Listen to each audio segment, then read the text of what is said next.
안녕하십니까. 오늘은 기독교가 참 종교인 이유에 대해서 말씀을 드리고자 합니다. 좀 전문적인 내용이 되겠습니다만은 그러나 집중해서 듣게 되면은 쉽게 이해가 가능하리라고 생각됩니다.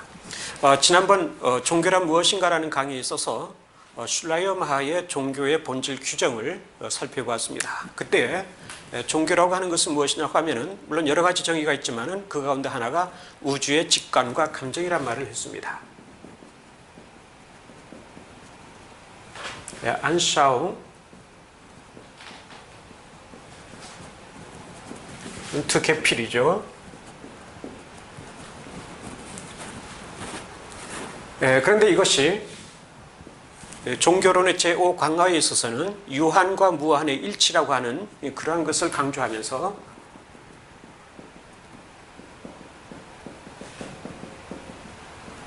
이 유한이라고 하는 것은 인간을 가리키고 무한은 신을 가리킨다 그랬습니다. 그래서 신성과 인성, 인간과 하나님의 일치를 이루고 있는 부분이 바로 예수 그리스도이시다.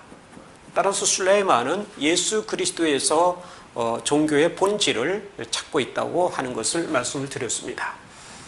그런데 여기서 이 계피라고 하는 개념이 그가 나중에 쓴 신학론이라고 하는 책이 있는데 이 책에 있어서는 더욱더 발전된 모습으로 나타나게 됩니다. 즉 절대 의존의 감정이란 말이죠.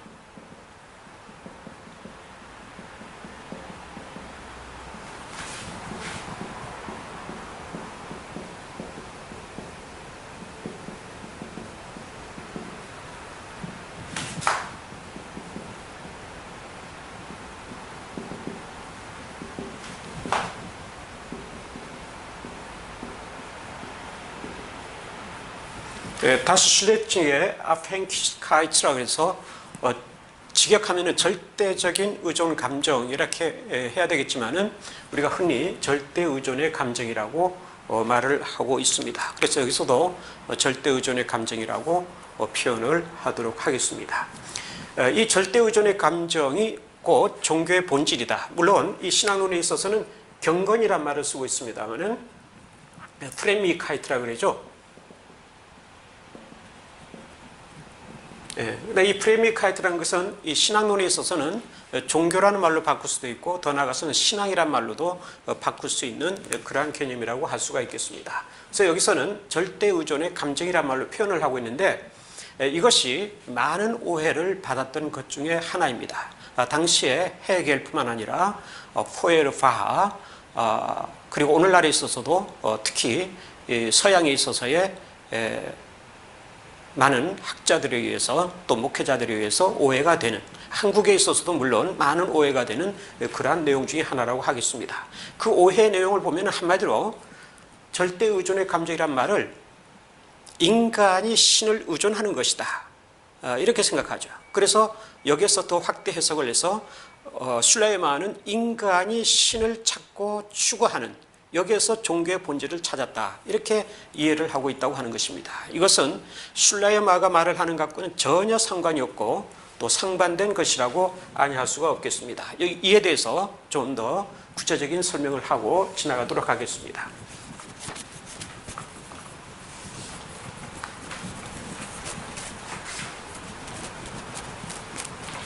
그것이 오늘의 이 내용에 있어서 전체적으로 이해를 하는 데 있어서 도움이 되리라고 생각을 합니다. 이 절대 의존의 감정이라고 하는 것은 우리가 생각하는 그러한 내용이 아니라고 하죠. 슐라이마의 말을 그의 신학론에 나타난 내용을 그대로 소개를 하도록 하겠습니다. 여기서 먼저 이 감정이라는 것은 의식이라는 말로 바꿀 수가 있습니다.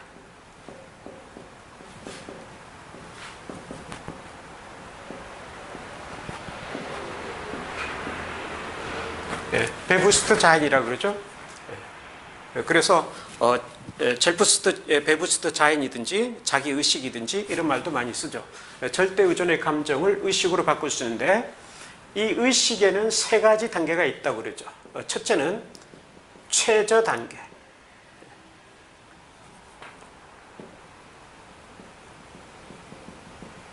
두 번째는 중간 단계, 세 번째는 최고 단계의 의식입니다. 자, 이 의식이라고 할 때는 우리 인간의 의식을 말하죠. 그러니까 지난번 종교란 무엇인가라는 강의에 있어서 술라이만은 인식적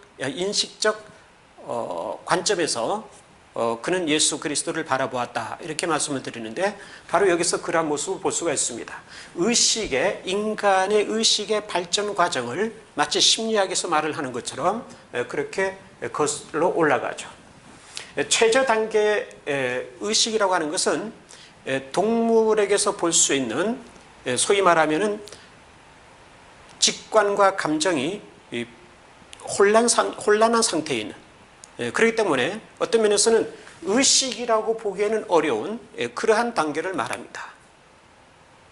그래서 술라이만은 이 단계는 그렇게 중요하게 생각하지를 않죠. 우리 인간에게 있어서 볼 수 있는, 정상적인 인간에게 있어서 볼 수 있는 의식의 단계는 여기서부터 볼 수가 있는 거죠. 중간 단계 의식입니다. 이 중간 단계 의식이라고 하는 것은 다른 말로는 감각적 의식이라고 할 수 있는데,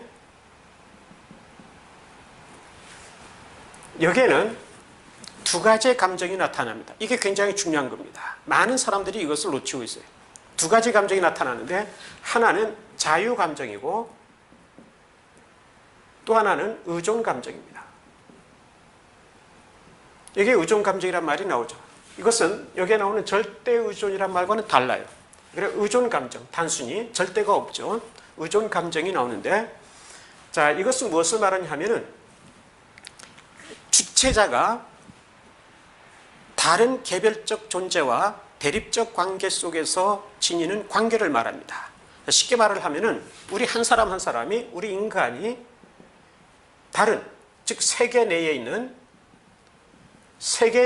여러 개별적 존재들에 대한 것들을 대상으로 가지게 되죠. 그래서 그것과 관계를 갖게 되는데, 여기에서 나오게 되는 의식을 말합니다. 그럼 다른 대상과의 관계 속에서 먼저 자유감정이 나타나기도 하고 또 때로는 의존감정이 나타나기도 합니다. 이게 무엇을 말하냐 하면은 제가 알기 쉽게 설명을 해드리겠습니다. 자유감정이라고 하는 것은 예를 들면 우리가 이 세상에서 살면서 인간이 자기가 주체가 되어서 상대를 또는 대상을 움직일 수 있고 또 바꿀 수 있는 그러한 것을 말하죠. 예를 들면 물이 동쪽으로 흘러가고 있다. 근데 이것을 서쪽으로 흘러가게 만들고 싶다. 그러면 이것을 서쪽으로 만들고 싶은 그런 의식. 그래서 거기에서 서쪽으로 흘러갈 수 있도록 만들 수가 있는 거죠. 이걸 가리켜서 자유 감정이라고 합니다. 근데 의존 감정은 무엇이냐면은 이것은 내가 주체가 되어서 상대를 또는 대상을 변화시킬 수 없는 것을 말하죠. 예를 들어서 우리 환경 가운데는 봄, 여름, 가을, 겨울이 있다. 봄이 온 다음에 여름이 오고 여름이 온 다음에 가을이 오고, 이것은 우리가 변경시킬 수 없는 것을 말하죠. 봄 다음에 가을이 오게 하고 싶다. 이렇게 해서 우리가 바꿀 수 있느냐? 바꿀 수 없는 거죠. 바꿀 수 있다면 자유감정이지만은 바꿀 수 없이 단지 거기에 의존해서 살 수밖에 없는 거죠. 이것은 의존감정이죠. 그래서 술라이만은 이 세계 내에 있는 개별적 존재와의 관계 속에서 인간이 주체자로서 어떠한 의식을 가지고 있느냐 하는 것을 분석해내게 되죠. 그래서 이 두 가지 감정을 얘기하고 있는데, 이것은 감각적 의식에서 나타난 겁니다. 여기서는 아까 말한 직관과 감정이 분리될 수도 있는 거죠. 그래서 대립적 관계를 나타나게 되는 것입니다. 그런데 최고 단계 의식에 이르게 되면은 여기서는 또다시 직관과 감정이 분리되지 않는 미분의 상태가 이루어지게 됩니다. 그런데 이것은 여기서 말하는 동물의 의식의 단계와 같은 것은 아니죠. 여기서는 정상적인 인간의 의식이지만은 여기에 절대 의존이란 말을 붙이고 있는데, 여기에 절대 의존의 감정이 나타납니다. 이 절대 의존이라고 하는 것은 신과의 관계를 말하죠. 여기서는 세계와의 관계를 말해요. 세계 내에 있는 개별적 존재자들을 얘기했는데, 여기서는 신과의 관계를 말하죠. 그러면 이 절대 의존의 감정을 가지고 있는 것이 최고 단계 의식인데, 이것은 무엇을 말하냐면은 인간이 의존되어 있다는 사실을 의식하는 거죠. 내가 의존되어 있다. 그러니까 누구에게 의존되어 있느냐? 신에게 의존되어 있다고 하는 거죠. 신과의 관계 속에 있다고 하는 것을 의식하는 거죠. 이것은 물론 모든 사람에게 있는 것입니다. 그래서 모든 사람은 절대 의존의 감정을 가지고 있죠. 이것이 바로 종교라고 하는 거죠. 이것이 종교인데 그런데 이 최고 단계의 의식에 있어서 궁극적으로 근본적인 절대 의존의 감정은 우리 인간에게서는 볼 수가 없다고 보죠. 일반 인간에게서는 볼 수가 없다. 그럼 여기에 있어서 최고 단계의 의식은 이 의식이 어떤 사람에게 있어서는 강하고 어떤 사람에게서는 약하죠. 예를 들어서 술라이만은 그런 말을 하죠. 다른 종교의 창시자들, 그는 유대교의 창시자를 모세로 보고 또 이슬람의 창시자를 모하메트로 보죠. 그리고 기독교의 창시자를 예수로 보죠. 인간 예수의 측면에서 볼 때에 예수라고 보죠. 그러면 이 셋은 다 인간적인 측면에서 볼 때 의식을 가지고 있는데 다른 일반 사람들보다 말하자면은 높은 강한 의식을 갖고 있죠. 높고 강한 의식을 갖고 있죠. 자, 그런데 여기서 설명을 잘 들으시기 바랍니다. 모세든지 모세와 모하메트는 일반 다른 사람들보다 강한 종교의식을 가지고 있고 절대 의존의 감정을 가지고 있다 할지라도 이들은 어디까지나 인간에 불과하다. 인간에 불과하다. 이건 술라이마가 직접 얘기하는 것입니다. 인간에게 불과하다. 그러나 예수 그리스도는 인간인 동시에 하나님이시다. 이렇게 보죠. 인간인 동시에 하나님이시다. 그래서 유대교와 이슬람 그리고 기독교를 구별시키죠. 유대교와 이슬람은 종교의 형태를 지니고 있기는 하지만은 완전한 종교는 아니라고 하는 거죠. 왜? 그 창시자들은 모두 인간에 불과하기 때문에 그렇다는 겁니다. 그러나 예수 그리스도는 인간인 동시에 하나님이라고 하는 거죠. 그렇다면 슐라야마가 말하는 절대 의존의 감정에 있어서 궁극적인 절대 의존의 감정 또는 가장 근원적인 절대 의존의 감정이라고 하는 것은 뭐냐 하면은 인간 본성의 완전성에서 찾죠.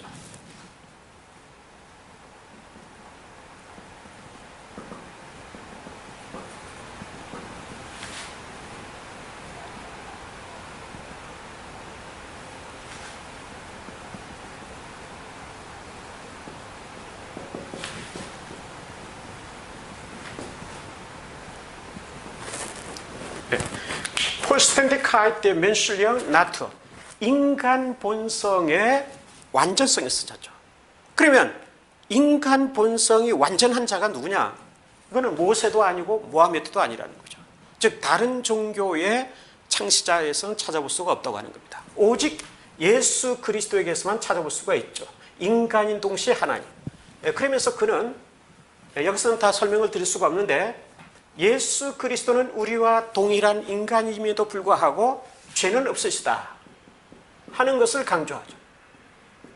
죄는 없으시다. 왜? 그분은 하나님이시기 때문에 일면 하나님이시기 때문에 죄가 없으시죠.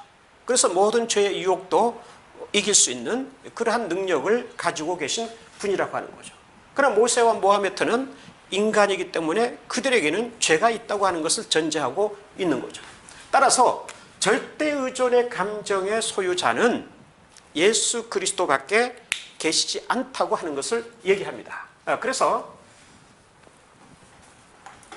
이 절대 의존의 감정이란 말은 다르게 표현해서 슐라이마의 표현입니다. 하나님의 근원적인 계시라고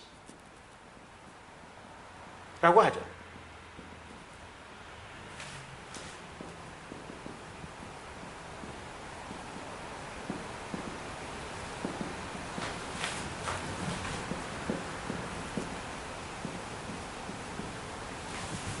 하나님의 근원적인 계시라고 그러죠.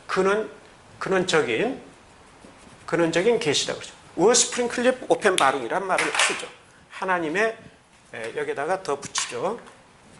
고테스를 붙입니다. 하나님의 근원적인 계시.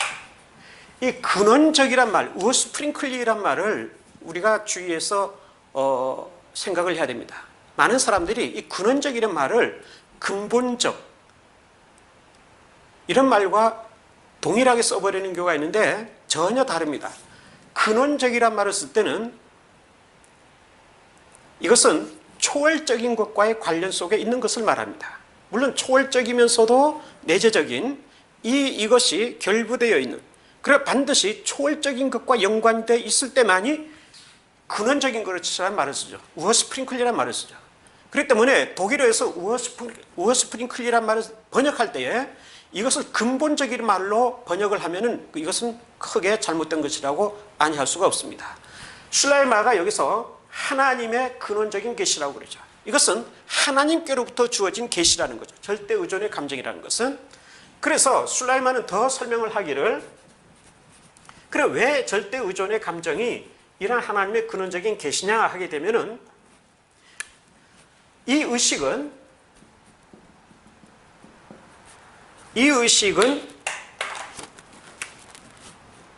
다른 곳으로부터 주어지는 것이다. 다른 곳으로부터 유래하는 것이다. 유래하는 것이다. 이렇게 얘기하죠. 그럼 다른 곳이라는 것은 누구냐? 무엇이냐 하면은 이것은 성령을 가리키는데, 다른 곳. 이것은 우리의 감정과 함께 하고 있는 성령이라고 얘기하죠. 성령. 감정과 함께 하고 있는 성령. 감정이라고 하는 것은 지난번 설명을 드렸습니다마는 하나님의 계시를 받아들였을 때에 나타나는 감정이라고 그랬습니다. 하나님께 대한 경외, 하나님께 대한 두려움, 또는 하나님께 대한 겸손, 순종, 이러한 것들을 가리키죠. 이러한 감정이 그러면 우리의 내부에서 나오는 것이냐? 그게 아니라는 것은 성령에 의해서 나오는 거죠. 성령의 활동하심과 역사하심을 통해서 이러한 감정이 표출된다고 하는 거죠. 그렇다면은 이 감정과 함께하고 있는 성령으로부터 이 의식이 주어진다고 하는 거죠. 절대 의존의 감정. 그래서 나는 하나님과의 관계 속에 있구나. 나는 하나님에 의해서 의존되어 있구나. 쉽게 말한다면 하나님께서 나를 붙들고 있구나. 아니면은 이 근원적인 차원에서의 절대 의존의 감정으로 말을 한다면 나와 하나님은 하나이다. 이것은 예수 그리스도에 있어서만이 가능한 거죠. 지난번에 설명했듯이 요한복음 10장 30절에 나타난 아버지와 나는 하나이니라. 여기서 볼 수 있는 거죠.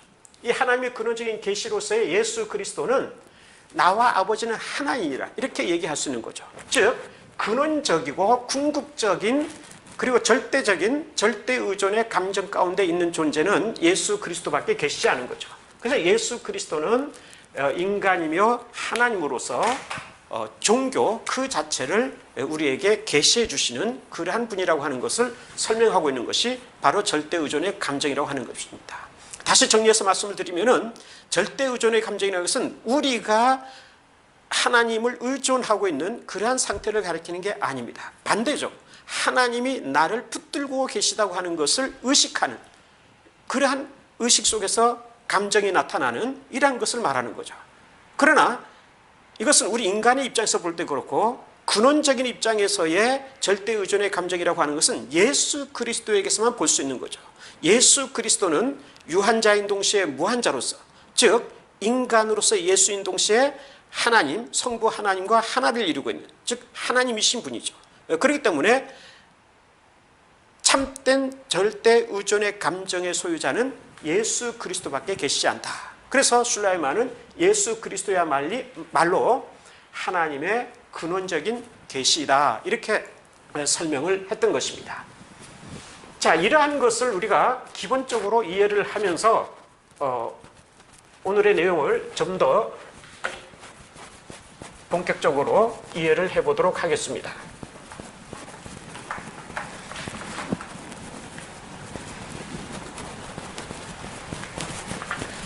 자, 이러한 슐라이어 마하의 이해를 가장 많이 오해했던 사람이 헤겔이죠. 유명한 철학자 헤겔인데, 헤겔은 슐라이어 마하를 비꼬아서 이렇게 말을 하죠. 종교가 절대의존의 감정이라고 한다면은 이 세상에서 가장 종교심이 강한 것은 개이다, 이런 말이에요. 개.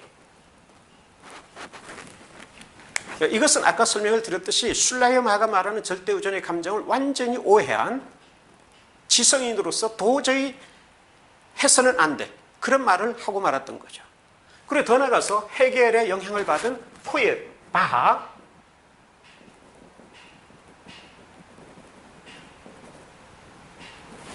이 포에르바하는 헤겔의 영향을 받은 헤겔 학파인데 헤겔 좌파죠. 좌파로서 무신론적인 철학자라고 알려져 있습니다. 이 포에르바하는 이러한 슐라이어 마하의 의존 감정을 비판하죠. 이것은 소위 말하면 인간의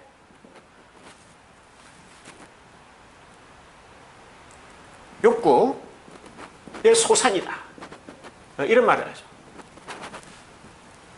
즉 인간의식을 고양화한 거죠. 고양화한 거. 고양화해서 나타나는 것이 의존 감정이다, 이런 말을 하죠. 그래서 인간의식을 고양화해서 나타나는 것이 신이고 종교이다, 이런 말을 하죠. 좀 더 부연해서 설명을 한다면은 이 포에르바하는 인간은 곧 신이죠. 그에게 있어서는. 인간 자신이 신이고 신 자신이 인간이라고 하는 거죠. 그게 왜 그러냐면은 그의 논리에 있어서는 인간의 본질은 곧 신의 본질이에요. 따라서 종교라고 하는 것은 무엇이냐고 하면은 우리가 흔히 많이 들었던 인간 욕구의 투영이죠.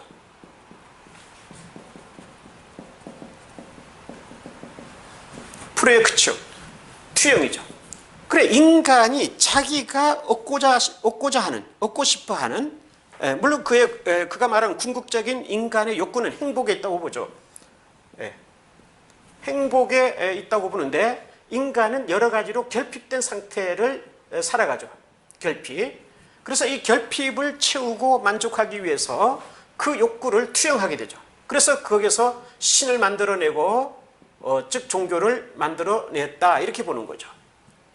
그래서 종교는 인간 욕구의 투영이다, 이런 말을 하게 된 것입니다. 자, 이러한 차원에서 그는 신학에 대해서도 얘기하죠. 신학이라고 하는 것은 그런 차원에서 인간학이다, 이런 말을 하죠.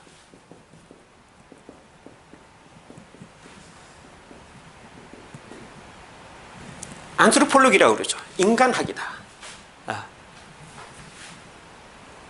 이 포에르바하가 말하는 인간학이라고 하는 말을, 신학을 인간학이라고 하는 말을 나중에 바르트도 그대로 이어받게 되죠. 그래서 슐라이어 마하의 신학은 이렇게 인간이 신을 추구하는 것이기 때문에 그의 신학은 신학이 아니라 인간학이다, 안트로폴로기이다, 이렇게 얘기하는 때가 있었습니다. 자, 이러한 것이 바로 포에르바하가 주장하는 종교 이해인데, 여기서 우리는 포에르바하가 완전히 종교를 어떻게 보고 있느냐 하면은 종교의 유래를 인간에게 있다고 보는 거죠. 즉 인간이, 여기서는 신의 존재도 얘기하지 않죠. 신이라는 것은 인간이 만들어낸 거죠. 인간의 의식 가운데서 투영된 하나의 환상이라고 보죠. 일루전이라고 보는데 환상이라고 보죠. 그렇기 때문에 그에게 있어서는 이 종교라고 하는 것은 완전히 인간이 주체가 되어서 인간이 창출해낸 그러한 것이죠.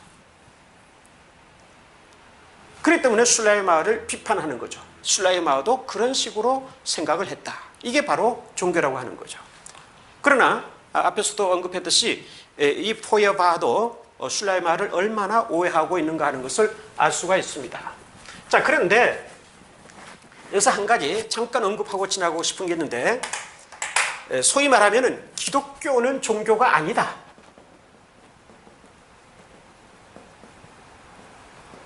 이러한 말들이 많이 확산되어 있습니다. 저도 신학생 때 여기에 관한 책을 읽고 굉장히 감명을 받고 그래 기독교는 종교가 아니다 이렇게 생각을 했던 적이 있습니다. 그러나 파울 틸리는 이러한 말에 대해서 굉장히 비판을 하죠. 물론 이것은 본 해퍼에게서 비롯된 것이라고 볼 수가 있는데, 물론 그 전에는 칼바르트죠. 칼바르트에서 비롯된 것이라고 볼 수가 있는데 본 해퍼를 통해서 많이 세상에 알려져 있다고 할 수가 있겠습니다. 파울 틸리는 종교가 아니면 대체 뭐냐 이렇게 비판을 하는 반문을 했던 적이 있습니다. 그러나 우리가 여기서 살펴보듯이 기독교가 종교가 아니라고 하게 되면 이건 굉장히 무서운 결과를 초래하고 말게 됩니다. 이 기독교는 종교가 아니라고 하는 말은 학문적인, 즉 학문성이 있는 그러한 발언이라고는 할 수가 없겠죠.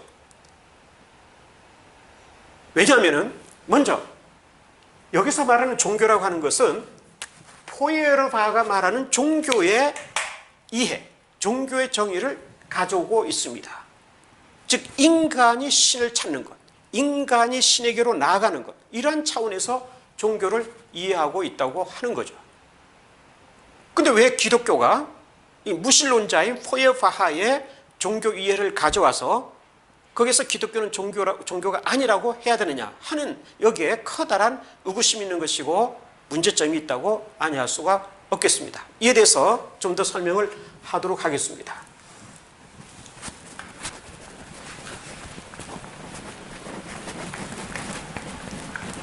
자, 슐라이마의 이러한 종교 이해를 오해한 사람 가운데 또 하나가 칼바르트죠.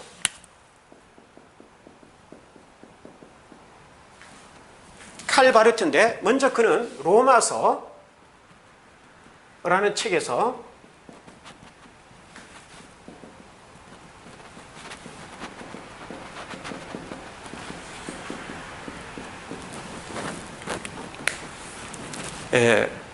제7장에 오시면은 제7장에서 종교 비판이 이루어지죠.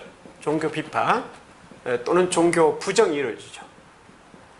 물론 이 종교 비판과 종교 부정의 내용은 7장만이 아니라 로마서 전체에 언급이 되다시피 하고 있습니다. 그러나 집중적으로 나타나는 것은 제7장이라고 할 수 있죠. 성경에 있어서는 7장은 로마서 7장은 율법에 대한 내용이죠. 근데 칼바르트는 이것을 종교에 대해서 설명을 하면서 종교를 비판하고 종교를 부정하는 것을 볼 수가 있습니다. 여기에 보듯이 이게 로마서라는 책인데 이것은 제2판입니다. 1922년에 나온 제2판인데 그 내용을 보시게 되면은 제7장에서 제목이 자유라고 되어 있습니다.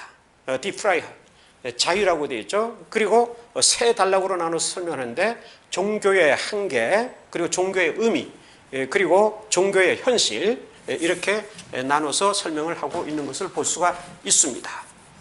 자, 여기서 이 내용을 잠깐 소개를 하게 되겠는데, 여기서 먼저 그는 슐라이마를 굉장히 비판을 합니다.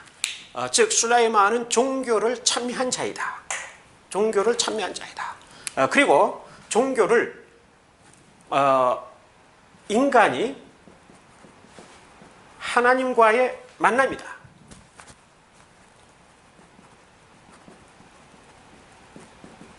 만납니다. 그리고 인간 의식의 고양이라는 차원에서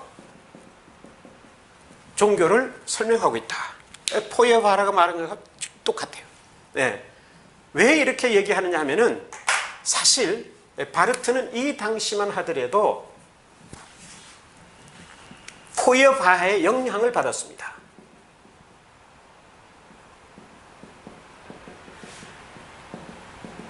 포이에르바의 영향을 받았는데 그는 포이에르바에 대한 책을 쓰죠. 즉 루트피 포이에르바라고 하는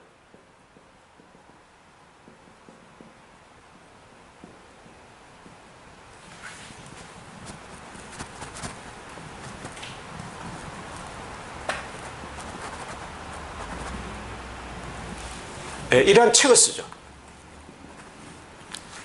이 책 속에서 포이에르바를 굉장히 칭송하기도 하고 비판하기도 하고 그러면서도 종교론에 대해서는 많은 것을 흡수합니다. 그 종교론이라는 것은 아까 말한 인간이 신을 추구하는 것이다. 즉 인간이 신을 직접적으로 만나는 것이다. 뭐 이렇게 얘기하는 거죠. 여기에 하나님과의 만남인데 여기다 좀 더 포함한다면 직접적 만남이다. 이렇게 직접적 만남이다. 이런 식으로 영향을 받게 됩니다. 그래서 이 로마서에서는 종교 비판, 종교 부정을 행하게 되는데 이 내용을 좀 더 살펴볼 필요가 있겠습니다. 자, 그러면 먼저 그는 현실 종교들을 언급을 하는데 이 현실 종교들을 그는 아주 세부적으로 얘기합니다. 유대교, 물론 기독교도 포함하죠. 그리고 이슬람, 불교, 그리고 일본의 신도, 그리고 애니미즘, 토테미즘,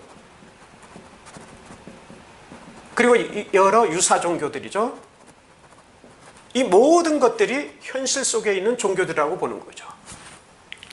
그런데 이 종교들은 전부 지금 말한 것처럼 인간이 신을 추구하는 또는 인간이 신에게로 접근하고자 하는 그러한 노력이기 때문에 이 모든 것들을 비판합니다. 물론 기독교도 포함이 됐습니다. 기독교도 비판하죠. 이 종교들을 부정하게 되죠. 뭐라고 부정하느냐? 이 현실 종교라고 하는 것은 하나님으로부터의 이반이다. 또는 배반이다. 또는 하나님께 손을 내미는 불손함이다.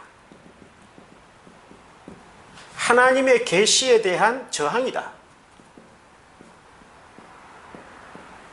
불신앙이다. 또는 교만함이다. 이러한 식으로 현실 종교를 아주 싸그리 비판하는 것을 볼 수가 있습니다. 이것이 바로 로마서에 나타난 내용이라고 할 수가 있죠.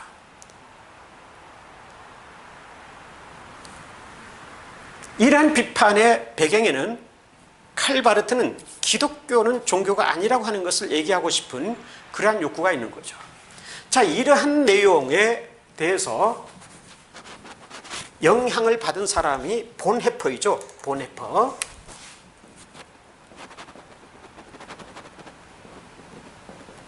네, 우리가 잘 아는 본헤퍼. 한국에서도 그의 책이 많이 번역이 되어 있습니다. 이 본헤퍼인데 이 본헤퍼는 현대 사회, 현대 세계라고 하는 것은 성숙된 세계다 이렇게 얘기하죠. 그러면서 종교화된 또는 종교적인 기독교라고 하는 것은 현대인들에게, 현대 세계에 어필할 수가 없다. 즉 납득시킬 수 없다. 설득시킬 수 없다. 이렇게 생각을 하게 됩니다. 그러면서 이런 말을 하죠.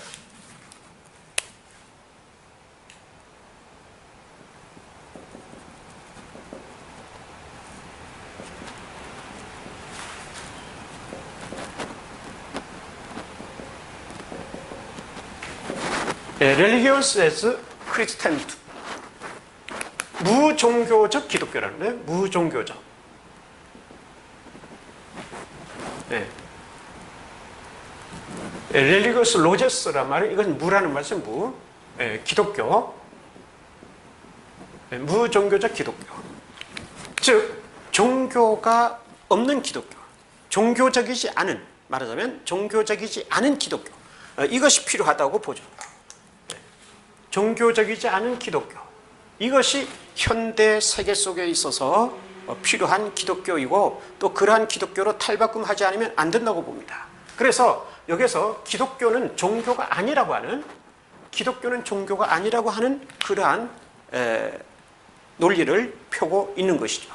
기독교에서 종교적인 색채, 종교적인 성격, 종교적인 특징들을 전부 제외하지 않으면 안 된다고 보고 있는 것입니다.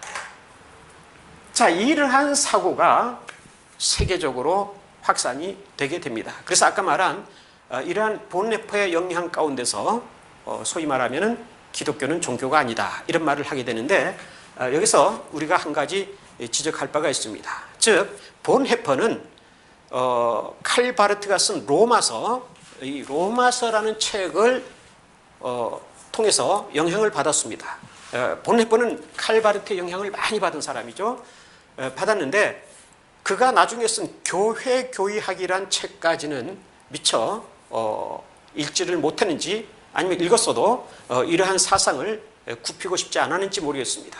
그는 1945년도에 돌아가셨죠.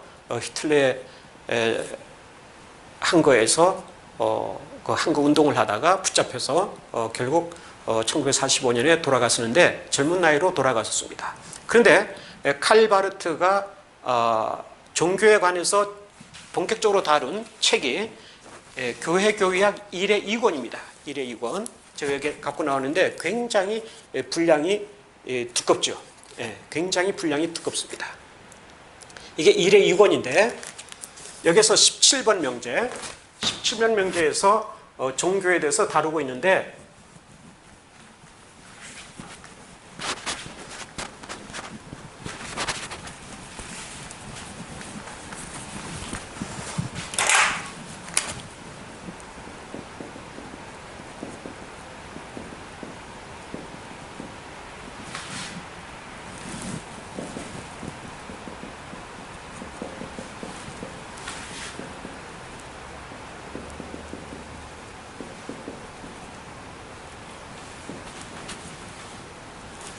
(17번) 명제에서 종교에 대해서 다루고 있죠.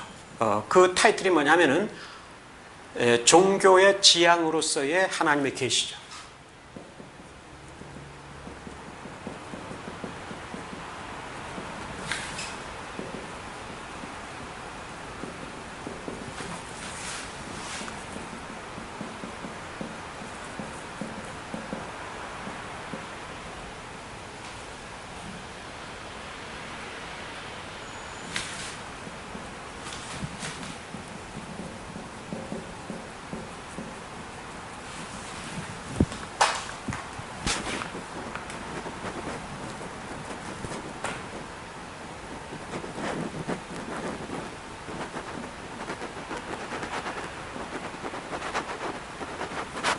종교의 지향으로서의 하나님의 계시. Gottes Offenbarung als auf Heaven der Religion 이렇게 되어 있는데 이 내용이 굉장히 중요한 것이고 오늘의 강의에 있어서는 어떤 면에서는 본론적인 얘기라고 하겠습니다.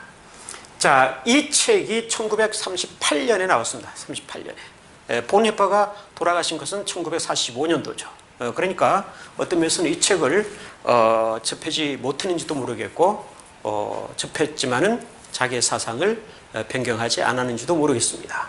그러나 본헤퍼는 어떻든 이 무종교적 기독교라는 그러한 개념 사상을 통해서 기독교는 종교가 아니다 하는 식으로 말을 하게 됐죠. 그래서 이것이 세계적으로 영향을 받아서 기독교는 종교가 아니다 이런 말을 하게 되는데 이것은 학문적 입장에서는 좀 문제가 있는 것이라고 아니할 수가 없습니다. 처음에 언급한 대로 여기에 대해서 좀 더 설명을 하도록 하겠습니다. 사실 이 기독교는 종교가 아니라고 하는 이런 말은 이 슐라이마하가 아니 죄송합니다. 바르트의 교회 교의학 1의 2권의 명제 17 이 제목에 있어서도 있다고 할 수가 있습니다. 물론 바르트가 말하는 제목이 아니라 이 제목의 영역 영어 번역이죠. 영어 번역에 문제가 있다고 할 수가 있겠습니다.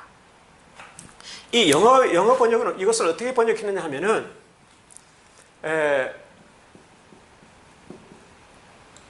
가스 리벨레이션 대문자로서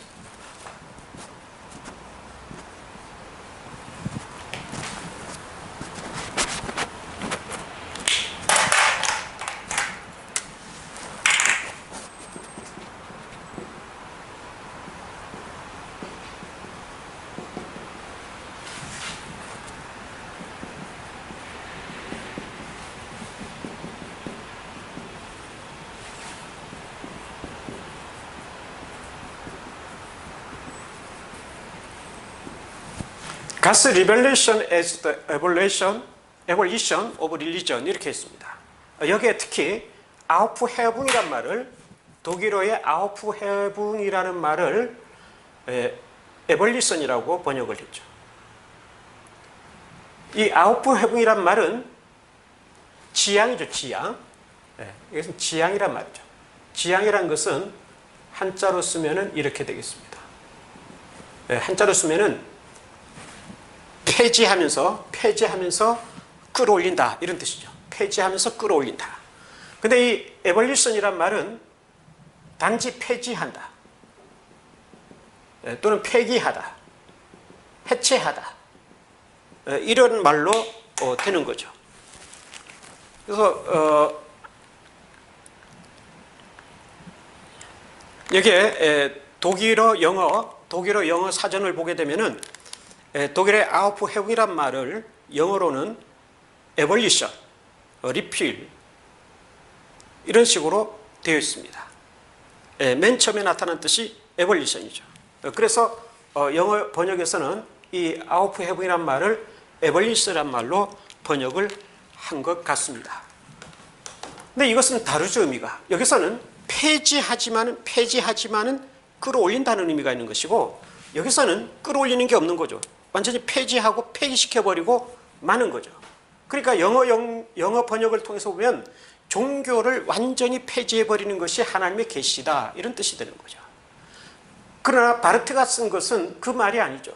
종교를 폐지하면서도 끌어올리는 것이 바로 하나님의 계시다 하는 거죠. 여기에 대해서는 좀 더 구체적으로 설명을 드리도록 하겠습니다. 근데 이러한 영어 번역 때문에 종교는 폐지해야 되는 거다, 이런 인식이 세계적으로 확산되는 계기가 되었다고 아니할 수가 없겠습니다. 이건 굉장히 잘못된 번역이라고 아니할 수가 없겠습니다.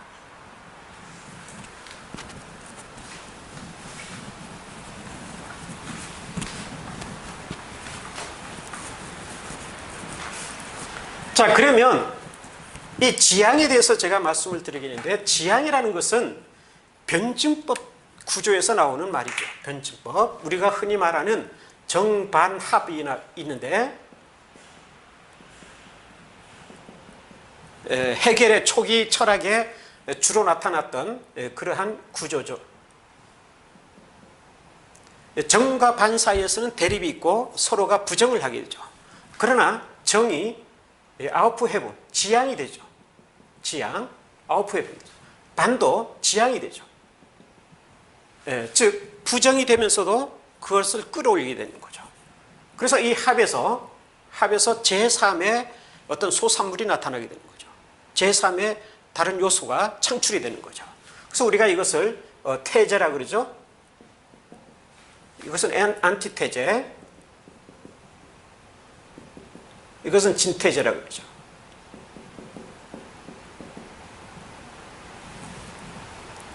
이것은 초기 헤겔의 철학에서 나타난 개념인데, 지향이라고 하는 것은 이것은 긍정변증법에서 볼 수 있는 그러한 논리라고 볼 수가 있겠습니다. 1차적으로는 긍정변증법. 좀 어려운 말이 되고 맙니다만은, 긍정변증법이라는 것은 정과 반이 부정이 되지만은 그것이 끌어올려져서 제3의 요소를 만들어내는 하나의 밑바탕이 된다고 하는 거죠. 재료가 된다고 하는 거죠. 그래서 이 합 속에서 다시 살아난다는 거죠. 정과 반이 다시 살아난다. 그렇기 때문에 긍정이라고 하는 거죠. 긍정. 그러나 부정변증법이라는 게 있어요. 부정변증법.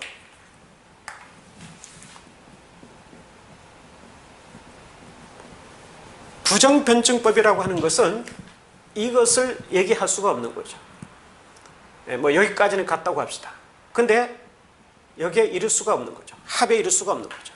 정과 반이 대립된 상태에 있다든지 아니면 부정된 상태로 있지만은 이것이 끌어올려져서 합을 이룰 수는 없어요. 합을 이룰 수 없죠. 그래서 여기서는 이 합이라고 한 내용이 합은 아니지만은 제3의 요소가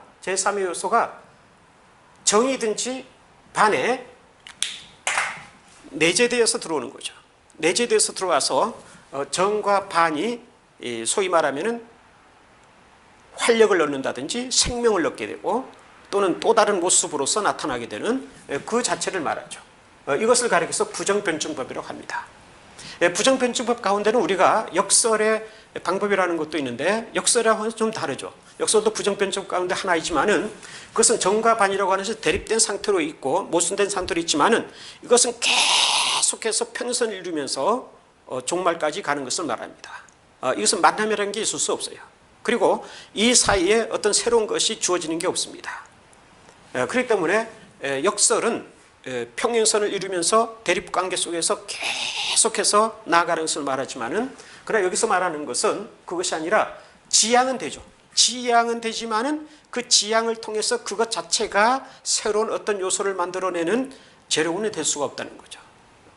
오히려 밖으로부터 또는 초월적인 세계로부터 어떤 것이 주어져서 그 내부가 변화가 되는 이러한 것을 말하는 것인데 왜 이러한 설명을 드리냐 하면은 바르트가 이 17명제에서 얘기하고자 하는 것은 바로 이거예요. 부정변증법을 통해서 종교를 인정하는 거죠. 지금까지는 종교를 굉장히 부정하고 비판해 왔는데 종교는 절대로 이 세상 속에 있어서는 안 된다고 하는 인간의 하나님께 대한 교만이고 불신앙이기 때문에 있어서는 안 된다는 그러한 차원에서 전부 부정을 했지만은 이 17명제에 있어서는 그게 아니죠. 종교를 긍정하죠. 그 종교를 긍정하면서 말을 하는 게 참 종교라는 말을 써요. 참 종교라는 그게 종교의 개념을 받아들이죠. 그래서 참 종교를 통해서 종교를 인정해가는 이러한 면모를 보이는 것이 명제 17이라고 할 수가 있습니다. 여기에 대해서도 좀 더 설명을 하도록 하겠습니다.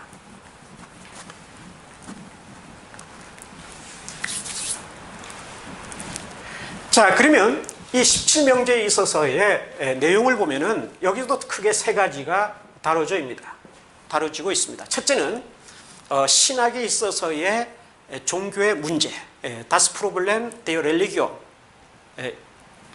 그렇게 됐죠. 종교의 문제. 그리고 두 번째가 중요한데 여기서는 불신앙으로서의 종교.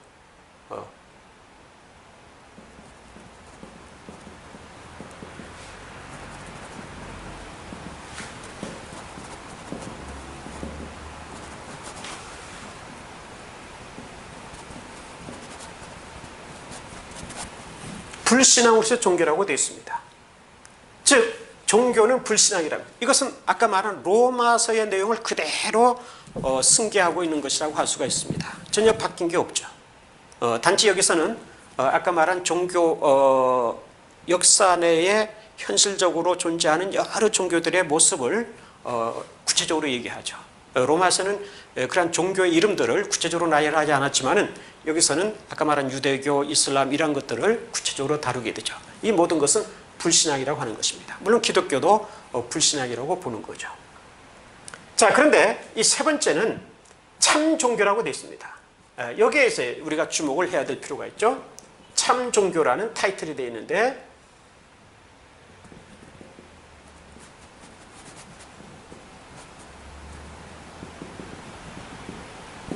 디파르 렐리기온이라 참 종교라고 되어 있는데 먼저 여기서 바르트는 기독교에 대해서 두 가지 차원으로 생각을 합니다. 여기서부터 그의 사고의 변화가 나타나는 것을 볼 수 있죠.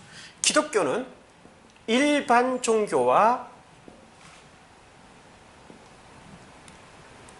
동일하다. 그리고 또 한편 일반 종교와 상이하다. 다르다 말이죠. 일반 종교와 다르다. 이 두 가지 측면을 얘기하죠. 그러니까 지금까지는 일반 종교와 기독교는 동일선상에 있고 부정될 수밖에 없는 그러한 것이라고 했지만은 이 17명제에 있어서는 일반 종교와는 다르다 하는 것을 얘기하기 시작합니다. 그래 무엇이 다르냐 하면은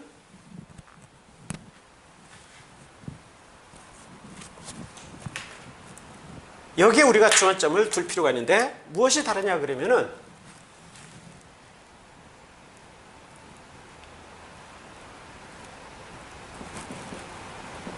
기독교 내에는 교회가 있다고 보죠. 교회가 있다. 교회 공동체가 있는데 이 교회 내에는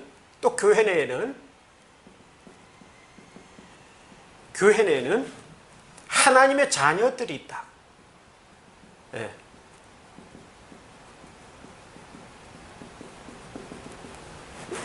이 문구를 잘 보시기 바랍니다. 교회 내에는 하나님의 자녀들이 있다.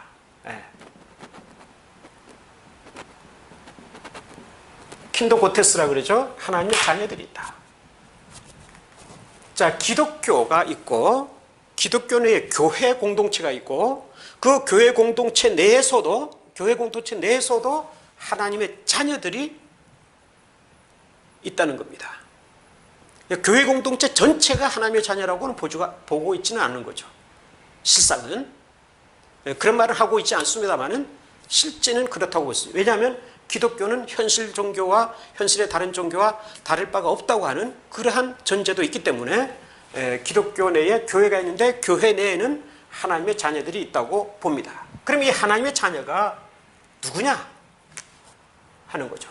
이것은 하나님의 은혜 또는 하나님의 계시, 물론 이것은 예수 그리스도이고 성령을 가리킵니다. 하나님의 은혜와 하나님의 계시, 즉 예수 그리스도와 성령에 의해서 선택되고 칭의되고 의롭게 됐다는 것은 칭의되고 성화되고 구원받은 이러한 사람들을 가리키죠. 이러한 하나님의 백성을 가리키는 거죠. 다시 말씀을 드립니다. 하나님의 은혜와 하나님의 계시인 예수 그리스도와 성령의 부으심을 통해서 선택받고 칭의받고 성화받고 구원받은 그러한 일단의 무리가 있는데 이들을 가리켜서 바르트는 하나님의 자녀라고 하고 있습니다. 자, 이런 점에서 그는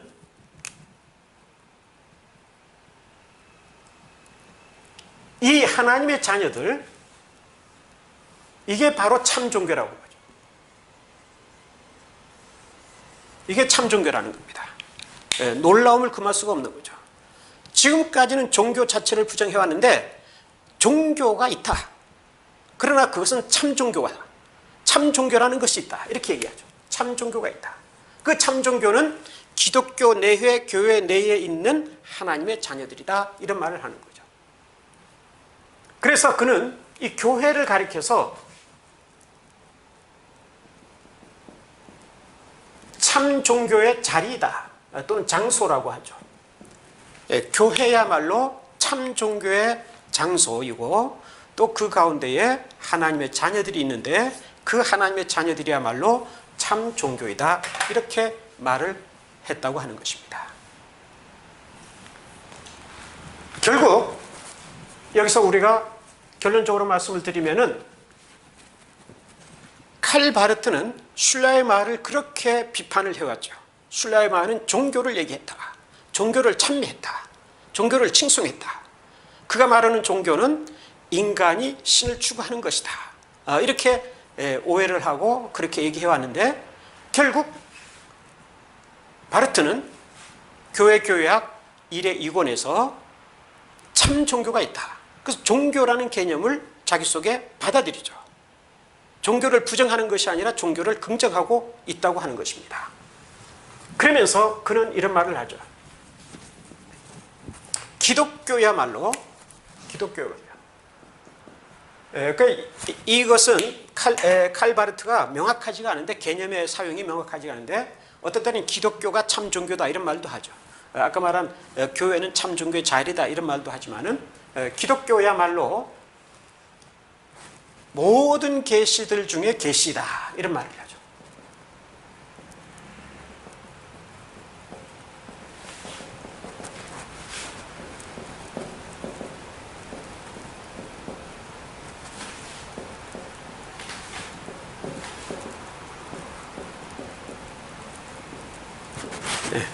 모든 계시들 중에 계시다. 오펜바룽 알 오펜바룽은 모든 계시들 중에 계시다. 근데 이것은 슐라이마가 말을 한 것과 똑같죠. 슐라이마가 무슨 말을 했습니까? 지난번 종교란 무엇인가에 대해서 기독교는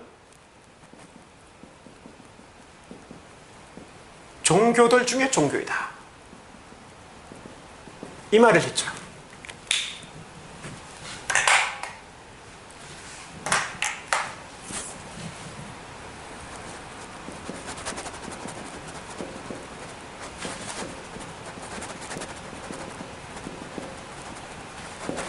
말을 했죠. 근데 이 종교란 말을 술라이만은 아까 뭐라고 그랬습니까? 신학론에서 얘기하기를 하나님의 근원적인 계시이다. 종교라는 것은 계시라고 그랬죠. 그런 점에서 볼 때 바르트가 모든 계시들 중에 계시라는 말은 술라이마가 말하는 종교들 중에 종교라는 말에 술라이마가 말하는 근원적 계시라는 말을 여기다가 집어넣어서 계시들 중에 계시다. 이렇게 얘기한 것과 다를 바가 없습니다. 결국 칼 바르트는 술라이마의 사상으로 회귀했죠. 돌아갔죠. 술라이마를 그렇게 비판하면서 술라이마의 신학은 신학이 아니라 인간학이라고 그러고 종교의식의 신학이다 이렇게 비판했던 사람이 결국은 술라이마에게로 돌아가죠. 그러면서 술라이마를 칭송하죠. 이 책에서는 술라이마를 칭송하는데 뭐라고 칭송하느냐면은 지난번에 술라이마가 쓴 종교라는 책의 부제는 종교를 멸시하는 교양인들을 향한 강연이다 그랬는데 이 교양인들에 대한 말을 칼 바르트는 이렇게 표현합니다. 교양이 없는 자들, 교양이 없는 자들 가운데 있는 하나님의 이름으로, 교양이 없는 자들 가운데 계시는 하나님의 이름으로 종교에 대해서 과감하게 말을 한 자가 술라이마이다. 그래서 술라이마를 칭송하죠. 그러니까 로마서에서 보았던 술라이마에 대한 비판, 또 종교에 대한 비판, 그것과 교회 교양 1에 2에서 나타난 술라이마에 대한 인식, 그리고 종교에 대한 인식, 이것이 다르게 나타남을 볼 수가 있습니다. 물론 바르트는 자기가 사상적으로 변함이 없다고 얘기를 하긴 합니다만은, 그러나 우리가 실질적으로 책을 읽어보면은 그러한 내용이 많이 나타나고 있는 것을 볼 수가 있습니다. 자, 그렇다면은 칼 바르트와 술라이마의 사이에 어떤 차이점은 없는가 하는 것을 생각해 볼 필요가 있는데, 그럼에도 불구하고 여기서 굉장히 좀 학문적인 얘기가 되겠습니다만은 비교를 해본다면은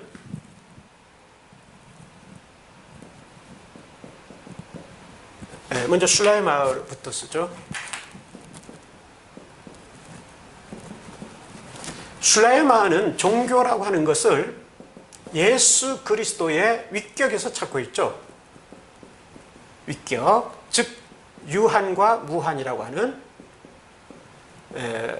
인성과 신성, 여기에서 종교의 본질을 찾고 있습니다. 근데 바르트는 종교를 예수 그리스도의 사역에서 찾고 있죠. 한마디로 말하면 사역에서. 사역의 결과입니다만은, 즉 사역의 결과로서 아까 말한 선택이든지 칭이든지 성화든지 구원이라고 하는 이러한 것을 말하고 있죠.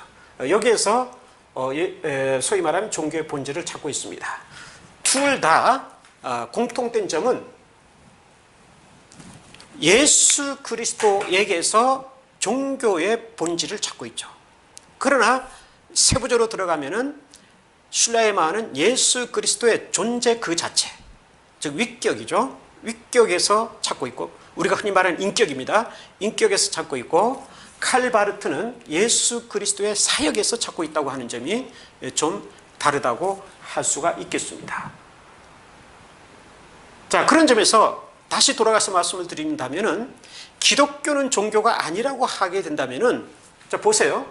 술라이마 바르트는 종교가 뭐냐? 한마디로 말한다면 예수 그리스도가 종교라는 거죠. 예수 그리스도가 종교이고 예수 그리스도에게서 종교가 비롯된다는 거죠. 기독교는 종교가 아니라고 해버리게 된다면은 기독교는 예수 그리스도와 상관이 없다고 하는 그러한 결론이 될 수밖에 없다는 거죠. 그러한 의미가 되어버리고 만다고 하는 것입니다. 그래서 제가 처음에 이것은 굉장히 위험한 발언이고 주장이 될 수밖에 없다, 이렇게 언급을 했던 것입니다. 이러한 바르트의 참 종교라고 하는 이해는 사실 종교개혁자 쯔빙글리에게서 영향을 받은 것이라고 할 수가 있습니다. 쯔빙글리는 종교를 크게 두 가지로 보죠. 하나는 참 종교, 또 하나는 거짓 종교라고 하는 겁니다.